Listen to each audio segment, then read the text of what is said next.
Hello again, everyone. Edwin Learnard back once again. In this YouTube astrological segment, I'm going to be dissertating and talking about the Mars in Sagittarius 2014 transit, Part 2. Now, first sign I'm going to talk about is Aries. Now, Aries, this is an emphasis on your 9th house, and expect a lot and abundance of expansive energy to be put into long-distance traveling, learning, perhaps abstract thinking and philosophy during this period.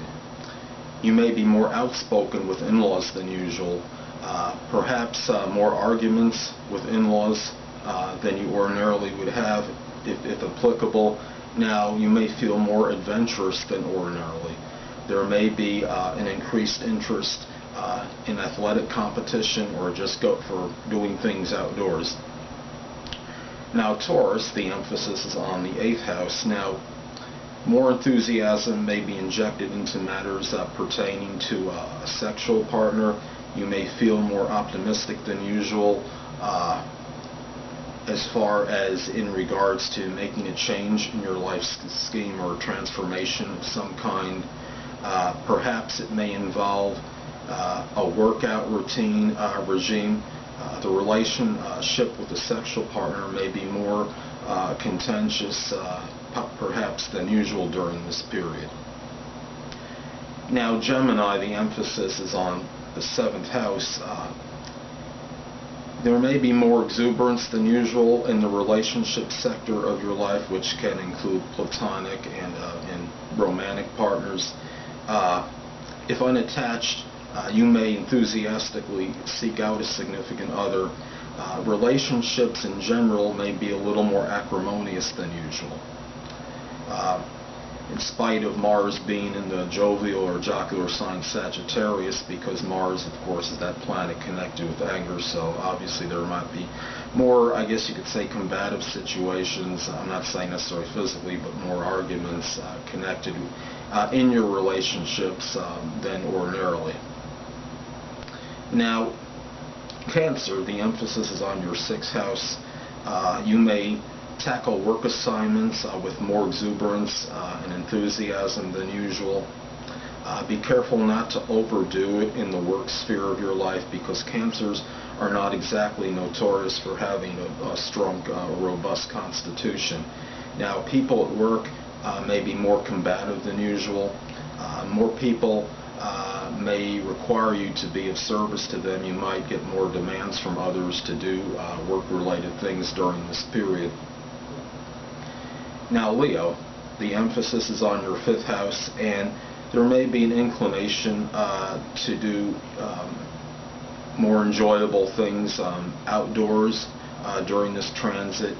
If unattached, you may put a lot of expansive energy into seeking out a new romantic partner, perhaps.